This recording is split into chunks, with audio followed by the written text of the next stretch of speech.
saya Nurul Latifatul Inayati, Magister Pendidikan Islam, sebagai salah satu dosen di Prodi Pendidikan Agama Islam, Sarjana S1.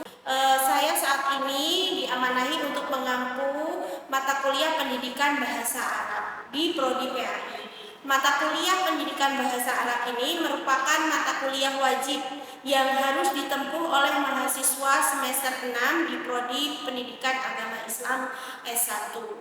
Mata kuliah ini terdiri dari 3 SKS, maka untuk capaian pembelajaran mata kuliah ini kami memberi bekal kepada calon mahasiswa, calon guru pendidikan agama Islam dalam hal ini mampu mengajarkan materi bahasa Arab di sekolah-sekolah Muhammadiyah atau di madrasah-madrasah, baik madrasah sanawiyah maupun madrasah aliyah.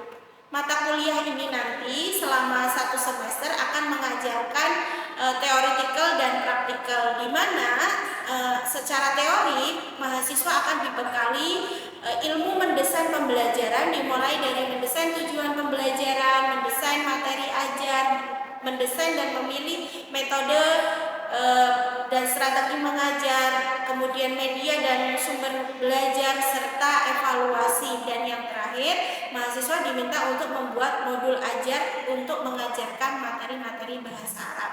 Kemudian secara praktek setiap mahasiswa diminta untuk melakukan praktek mengajar materi-materi bahasa Arab yang ada di tingkat SMP atau SMA Muhammadiyah serta MTS atau MA. Kemudian untuk evaluasi dari mata kuliah ini kami menggunakan 10% untuk presensi atau kehadiran, 30% untuk ujian tertulis dalam UTS, dan kemudian UAS-nya adalah praktek mengajar sebanyak 45%, dan 15% kami beri untuk tugas mandiri mahasiswa, yaitu tugas untuk mendesain pembelajaran. Kemudian dalam perkuliahan ini mahasiswa wajib memiliki buku yang telah saya tulis di tahun 2024 dan telah dicetak di tahun 2024 dengan judul Pendidikan Bahasa Arab, Konsep Teori dan Aplikasinya dalam Pembelajaran. Adapun dengan buku ini beberapa penelitian telah dilakukan oleh mahasiswa mengenai materi-materi pembelajaran bahasa Arab atau bagaimana meningkatkan keterampilan belajar bahasa Arab. Sekian perkenalan tentang mata kuliah. Silakan berikutnya untuk melihat tayangan video pembelajaran dari saya. Terima kasih. Assalamualaikum warahmatullahi wabarakatuh. Bismillahirrahmanirrahim. Assalamualaikum warahmatullahi wabarakatuh. Apa kabar teman-teman hari ini? Sehat semua ya? Nggak ada yang batuk, pilek, flu, nggak ada ya? Sehat ya? Ya, jaga kesehatan karena ini cuacanya sedang tidak baik. Semua kan dingin ya akhir-akhir ini, jadi jaga kesehatan supaya aktivitas sehari-hari bisa dilakukan dengan lancar gitu. Teman-teman, hari ini kita akan belajar mengenai materi baru ya terkait dengan pembelajaran bahasa Arab dalam kurikulum Merdeka. Sebelum ini, pertemuan minggu lalu kita sudah membahas mengenai desain pembelajaran dan juga course outline mata kuliah pendidikan bahasa Arab. Mungkin teman-teman masih ingat apa itu desain pembelajaran bahasa Arab dari pertemuan minggu lalu? Apa kira-kira? Modul. Mana yang duluan, modul atau materi?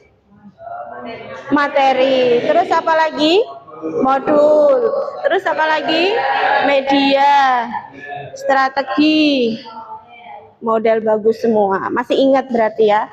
Tetapi itu ada urutannya, bahwa calon guru ketika mendesain pembelajarannya itu harus dimulai dari bagaimana seorang guru mengetahui analisis SKL-nya. Kompetensi lulusannya tuh mau seperti apa sih? Baru setelah tahu SKL-nya disusun alur tujuan pembelajarannya, karena kita dalam kurikulum merdeka. Kemudian materinya apa, strategi yang dipilih atau metode serta pendekatannya apa, kemudian apa, media dan alat serta sumber belajarnya apa, kemudian asesmen yang dipilih dan atau evaluasinya apa, begitu. Kalau sudah tahu bahwa itu adalah sebuah desain pembelajaran, maka pertemuan hari ini kita akan membahas mengenai pembelajaran bahasa Arab dalam konteks kurikulum merdeka. Namun sebelumnya ada nggak yang tidak masuk hari ini? Masuk semua ya. Semua, tidak ada yang absen ya. Ini jumlahnya 23. Ayo berhitung coba, Mas. 1, 2, 3, 4, 6, 7, 8, 9, 10, 11, 13, 14, 15, 16, 17, 11, 12, 21. Berarti ada yang nggak masuk satu, ya. Ada yang tidak masuk. Nanti untuk untuk ditahu siapa yang tidak masuk, saya absen di akhir ya. Baik, teman-teman.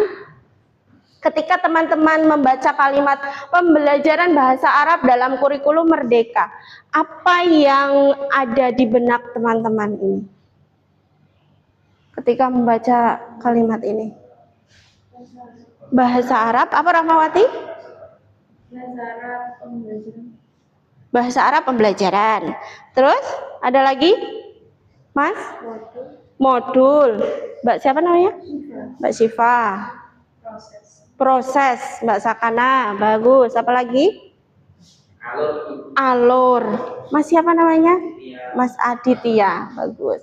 Pembelajaran bahasa Arab dalam konteks kurikulum merdeka tuh banyak hal ya. Apa saja kira-kira? Nah, kita akan mulai dari bagaimana rasionalisasi dari belajar bahasa Arab dalam konteks kurikulum merdeka. Terus orientasinya apa? Tujuannya apa? Saudara sebagai calon guru bahasa Arab mengajarkan materi bahasa Arab. Itu harus tahu dulu, sehingga kalau Anda jelas paham, mengajarkan kepada murid itu juga enak atau mudah. Kemudian karakteristik pembelajaran bahasa Arab seperti apa? Karena pembelajaran bahasa Arab memiliki penciri khusus yang tidak dimiliki oleh pembelajaran agama Islam pada lainnya gitu ya. Kemudian elemennya apa atau elemen dari capaian pembelajarannya apa? Kemudian fase atau tingkat. Kalau dulu kita kenal dengan istilah kelas gitu, tapi sekarang istilahnya adalah fase. Baik, rasionalisasi pembelajaran bahasa Arab. Nah, tadi yang disebutkan tadi dari mulai modul dan lain sebagainya, itu sebetulnya rasionalisasinya adalah Anda sebagai guru mau menyiapkan peserta didik memiliki kecakapan bahasa Arab. Cakap bahasa Arab itu apa? Bisa berbahasa Arab. Bisa berbahasa Arab, bisa saudara jelaskan lebih detail dengan apa saja cirinya? Membaca, mendengar, menulis, menyimak ya. Sehingga sebetulnya menyiapkan peserta didik memiliki kecakapan berbahasa ini memiliki karakteristik beberapa hal, di mana kita sebagai guru mengajarkan siswa mampu mengekspresikan perasaan, pikiran, dan gagasannya dalam bahasa Arab. Itu. Jadi kalau ada dia punya pendapat apa, dia bisa ngungkapin itu dengan bahasa Arab. Terus internalisasi keterampilan berbahasa Arab sehingga mampu menggunakannya dalam berbagai situasi. Bagaimana kemampuan 4 tadi, membaca, menulis, menyimak, mendengar, itu diaplikasikan atau diimplementasikan dalam berbagai keadaan gitu. Kemudian menggunakan bahasa Arab untuk mengkaji ilmu agama atau ilmu pengetahuan serta budaya. Kita tahu buku-buku atau teks-teks bahasa Arab itu kan banyak sekali menggali sejarah, mungkin budaya di bacaan buku atau teks qiraah itu kan banyak sekali budaya-budaya ya.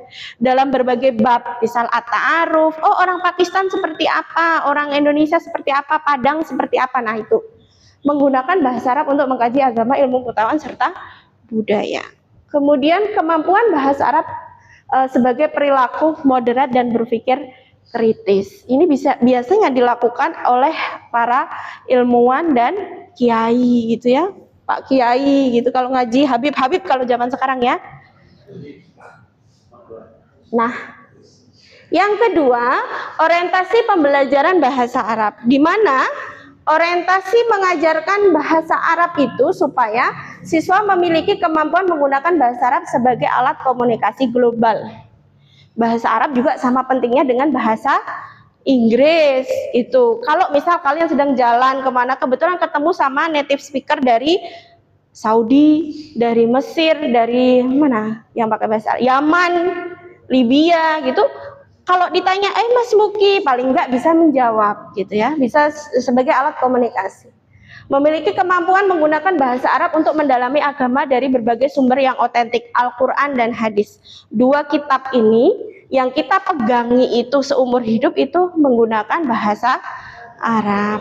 Walaupun tafsir dan lain sebagainya bisa menggunakan bahasa, mengikuti bahasa daerah masing-masing. Mungkin ya kalau orang Turki mungkin terjemahan atau tafsirnya menggunakan bahasa Turki, tapi konteks awal dari sumber agama itu adalah Arab gitu. Maka ini penting.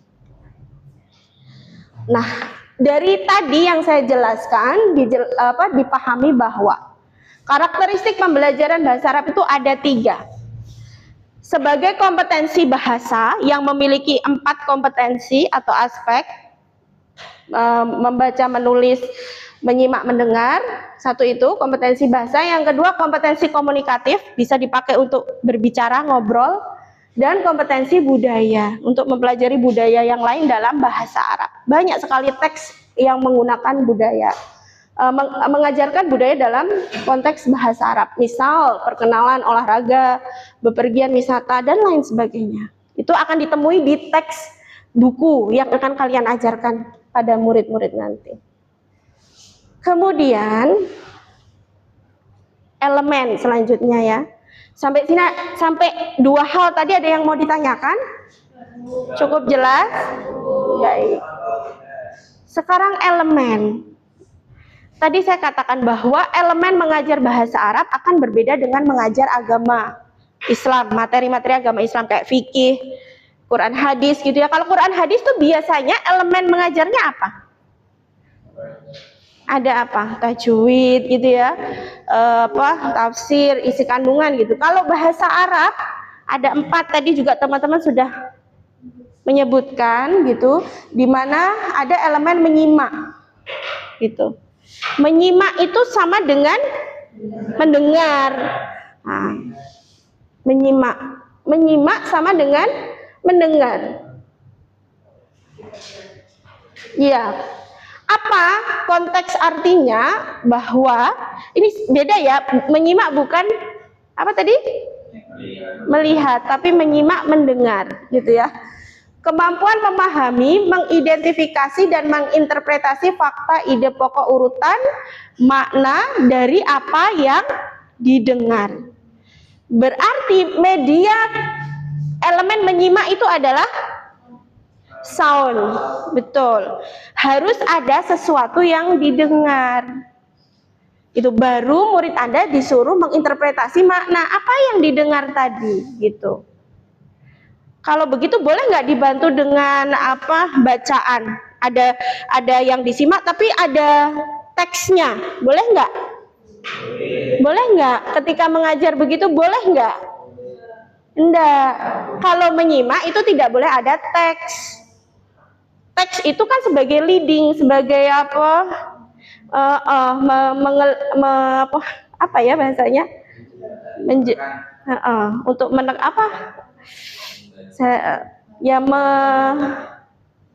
melit gitu ya, kayak memberi pedoman, kan nggak boleh ada pedomannya, harus memahami apa yang didengar. Kemudian kalau berbicara, ini maknanya seperti ini, tapi apa inti daripada pembahasan ini? Bahwa peserta didik bisa berdialog. Intinya itu, berdialog dan menjawab dialog. Memahami apa yang dikatakan oleh teman dialog, sehingga mereka tercipta interaksi yang interkoneksi, connect gitu. Ngomong Mas Muki dijawab ismi, min aina ji'ti atau ji'ta ji'tu min, kan begitu. Sampai sini paham? Yang ketiga adalah membaca. Di mana membaca atau memirsa tadi itu adalah kemampuan memahami serta menginterpretasi makna dari sesuatu yang dibaca. Itu atau dilihat, gitu ya. Dibaca atau dilihat. Jadi media yang cocok untuk mengajarkan ini adalah teks bacaan. Betul, pinter ya. Yang keempat, menulis. Kemampuan murid ketika bisa menulis kembali atau menarasikan apa yang diucapkan oleh guru atau diminta oleh guru, gitu ya. Intinya itu. Baik. Nah, kalau fase itu tingkatan atau kelas kalau dulu ya. Kalau fase 1 sampai dengan 2 itu biasanya kelas fase A itu kelas 1 sampai 2. Fase B 3 4. Fase C 5 6. Fase D 7 8 9. Bagus. Fase E 10. Fase B, C, D maaf ya, D tadi ya.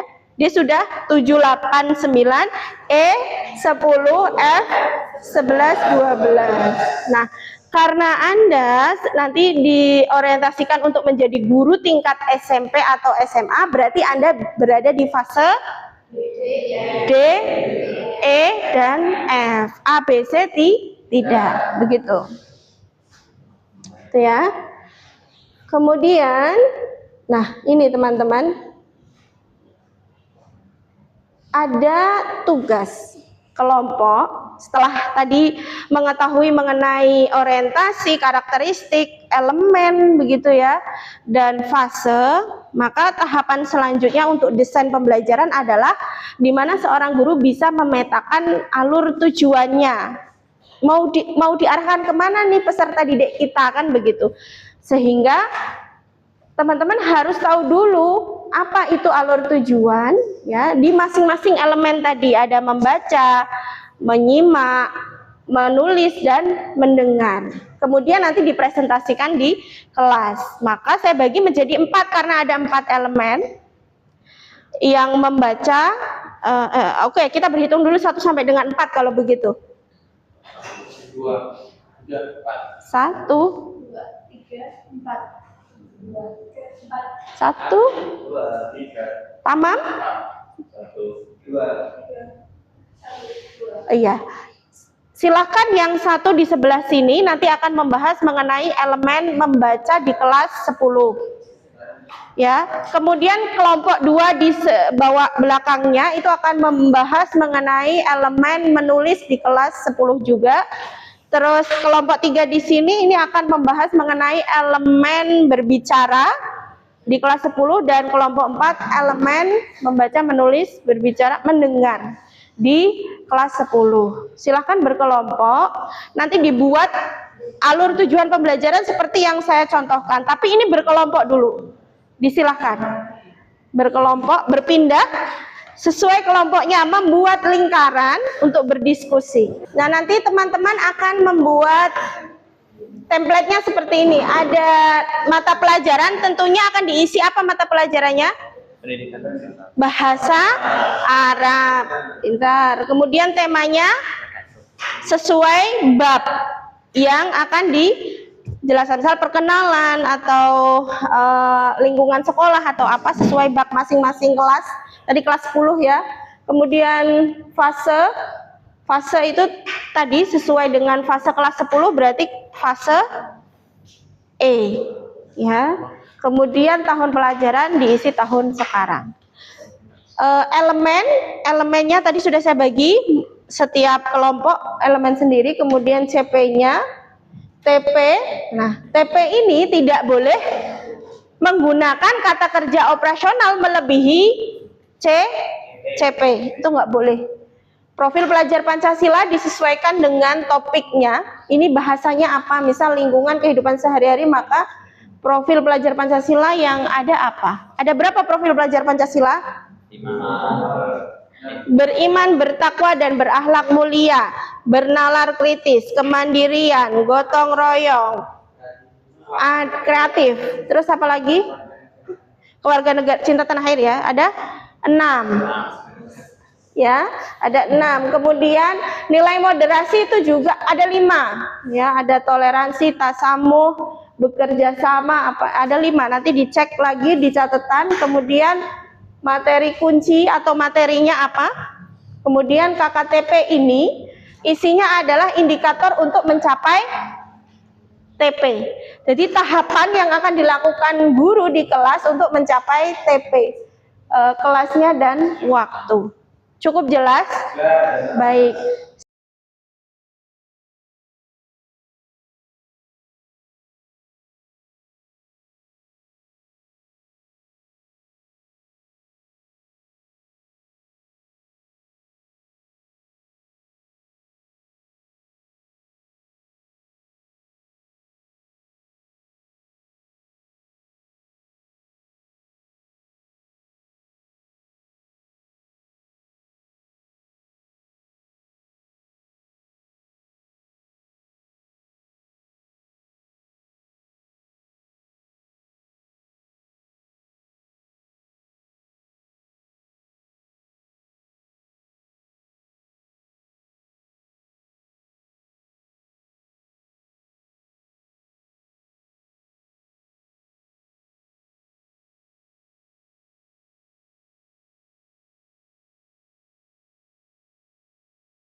Di sini kami telah membahas AEP terkait pembelajaran bahasa Arab dalam kategori membaca, Dalam elemen ya. dalam elemen membaca.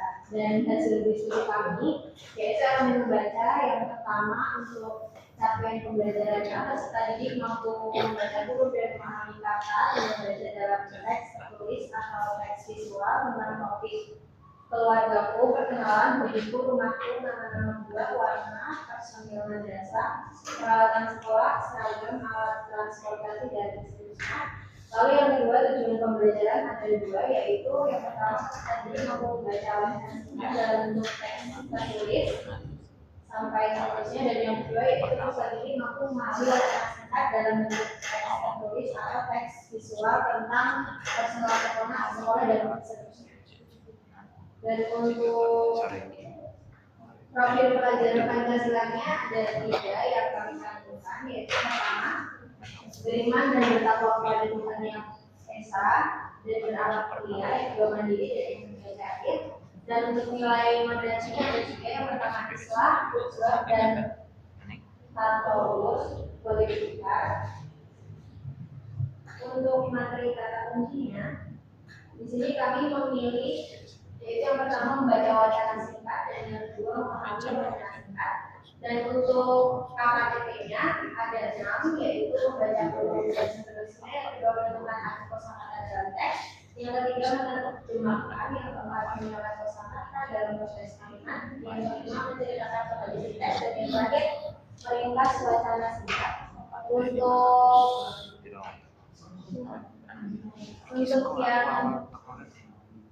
Untuk level atau kelas itu kelas 10 dan ada juga yang mata pelajaran dalam menyampaikan materi. Mungkin cukup sekian hasil diskusi kami. Terima kasih. Assalamualaikum warahmatullahi wabarakatuh. Waalaikumsalam warahmatullahi wabarakatuh. Sakana tunggu dulu di sini. Ada yang mau bertanya terkait apa yang dipresentasikan Sakana kelompok elemen membaca tadi? Ada yang mau ditanyakan teman-teman yang lain, kelompok lain? Tidak, cukup jelas. Ya, berarti kalau begitu Bu Nurul yang mau tanya. Tadi di dalam aspek apa namanya ke atas moderat islah atau apa itu tadi? Aspek elemen aspek nilai moderasi beragama dari profil pelajar moderat. Ini kan ada islah, qudwah, dan tatawur wa ibtikar. Ada relevansinya tidak dengan materinya tadi? Iya, ada Tiga-tiganya insya Allah. sudah disesuaikan dengan Iya. kontennya? Iya. Sudah? Teman-teman setuju yang satu kelompok? Setuju. Tapi nanti coba dicek kembali ya, apakah ada islah di dalam bab mengenai alat transportasi dan lain sebagainya. Itu ya, catatannya itu. Baik, tepuk tangan untuk kelompok pertama. Ya, yang kedua silakan kelompok Mas Iqmal untuk presentasi. Tolong diperhatikan ya.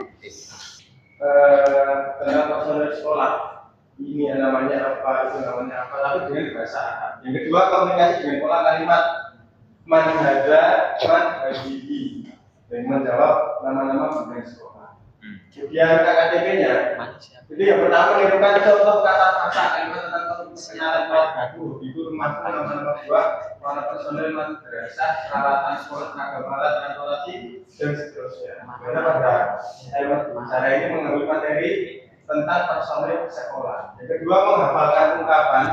Yang ketiga, melakukan tanya jawab sesuai contoh ungkapan. Yang keempat, memperagakan ungkapan sederhana untuk menanyakan.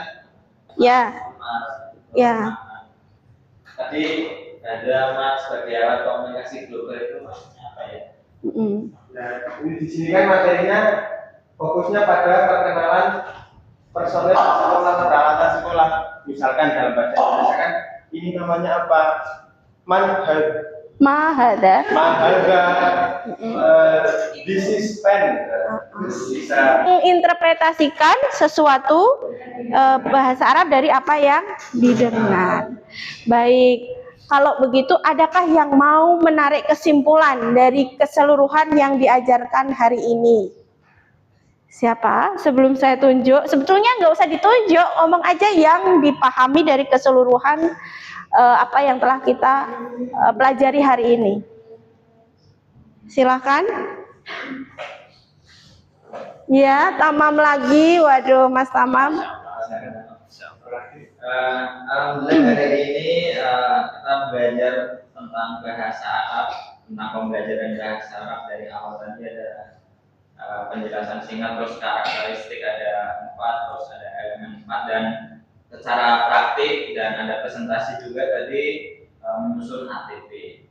Kemudian yang kami dapat insya Allah udah bisa menyusun HTP dengan baik, walaupun ada beberapa catatan dan pembelajaran hari ini kesimpulannya sangat menyenangkan dan sangat bermanfaat untuk kami calon guru di masyarakat. Oh, tepuk tangan untuk kita semua. Baik, teman-teman, selesai perkuliahan hari ini. Minggu depan kita dengan semangat baru, kita akan memasuki materi baru mengenai desain materinya. Kalau tadi bagaimana mengetahui CP dari masing-masing elemen, besok bagaimana Anda membuat materi ajarnya supaya materi itu bisa menggapai atau mengarah kepada capaian pembelajaran masing-masing elemen. Ya, itu saja dari Ibu. Apabila ada kurangnya, Ibu mohon maaf. Dan terima kasih atas kerjasama hari ini, keaktifan teman-teman ya untuk melakukan perkuliahan. Dengan demikian kita akhiri dengan membaca Alhamdulillahirabbil alamin. Assalamualaikum warahmatullahi wabarakatuh. Terima kasih, tepuk tangan untuk kita.